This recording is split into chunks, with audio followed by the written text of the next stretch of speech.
Chapter 10. The closer Christmas Eve got, and it was now merely days away, the more worried Greta became about the list. Greta was not a good girl. She knew this because she was frequently told it by adults. She did not sit still when her hair was brushed. She did not eat all her dinner. She did not have her shoes on when everyone was ready to leave now. Moreover, Greta was deeply aware that she did not want to be a good girl. Not really. Good girls sat quietly and put up with tedious things like school and long lectures from their parents. Good girls didn't climb trees. Good girls didn't push their little sisters out of trees to cause a distraction so they could sneak into their grandmother's kitchen to steal biscuits. Good girls were boring and infuriating, and Greta very much wanted to be exciting and infuriating. There was, however, the small matter of the list. The list belonged to Father Christmas. There were, in fact, two lists, one of good children and one of bad children. If you were on the list of good children, he would visit you on Christmas Eve and fill your stocking with toys. If you were on the list of bad children, you got coal. To be honest, the coal didn't seem too bad. Greta had asked what happened if you were a bad, poor child who needed coal for heating. Would you then get given toys as a punishment? But she had been told not to be silly asking stupid questions. Silly was what she was often told that she was. Not good, but definitely silly. Moreover, she had heard somewhere that if you squeezed coal hard enough, you could squeeze it into a diamond. This didn't sound like a bad present at all. Diamonds were expensive, she knew this. But if you had a diamond, you could sell it for lots of money and buy more toys than Father Christmas could carry. Unfortunately, she had tried it once and was evidently too small a girl to squeeze it hard enough. All she had managed to do was to make her hands dirty, and then make her dress dirty, and then the curtains, the doorknob, and the stair rail. That had also apparently been silly and not good. In other words, Greta was of the suspicion that she was not on the list that got you toys. She was very much a coal kind of girl, and despite all her rationalizations about coal, she knew that really if she was being honest with herself, and good girls were always honest, she wanted the toys. And so, as Christmas Eve approached, she worried about it more and more. Not being a good girl, her first instinct had been for deceit. Was there some way to trick Father Christmas into thinking she was good? She'd been invited to write to him to tell him which toys she wanted, and she wondered whether she could use the letter to plead her case. But apparently that was silly too. But she wondered about the letter still.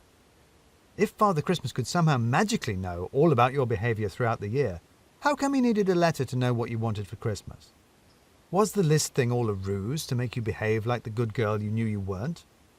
She wondered if she could simply use the letter to claim good deeds that she hadn't actually performed, whether that would convince him. But then, if he really was watching her all year, he'd know it was a lie, and that was definitely not good. Good girls were always honest. But how could he know? It couldn't be that the adults told him. They weren't always there. And when they were there, they weren't always watching. Although, to be fair, what they weren't watching were the things you wanted them to watch, like a cartwheel, or the interesting insect that you'd found. If you did something you didn't want them to see, like standing on the kitchen counter in muddy shoes to reach the biscuit box, that they noticed, and quickly too. She wondered if it was his magic. After all, he could visit every house in the world on Christmas Eve, and get into them all too, even if they didn't have chimneys. Maybe he visited every home every day all the year round. But that didn't sit right with her. Christmas Eve was a magical time. If the rest of the year was magical, then there wouldn't be anything special about Christmas Eve. Then she wondered if Father Christmas had spies. Animals made the most sense. At first she thought birds, because they could see everything when they flew. Then she wondered what happened when you were bad indoors, and thought it might be spiders. They seemed furtive, and they even had the word spy in their name. Finally, she decided that it was probably all animals. That made sense. There were animals everywhere. They could all confer and keep notes, passing them up to the reindeer and finally to Father Christmas for his list. All of which goes some way to explain why she was not taken entirely off guard when, on her way to take her grandmother some biscuits, she was jumped on by a badger. The biscuits and the grandmother take some explaining. Greta had been racking her brains trying to think of something good to do to try to shift her name across the lists. It says something about how rare this was, that all she could think of was something from a fairy tale.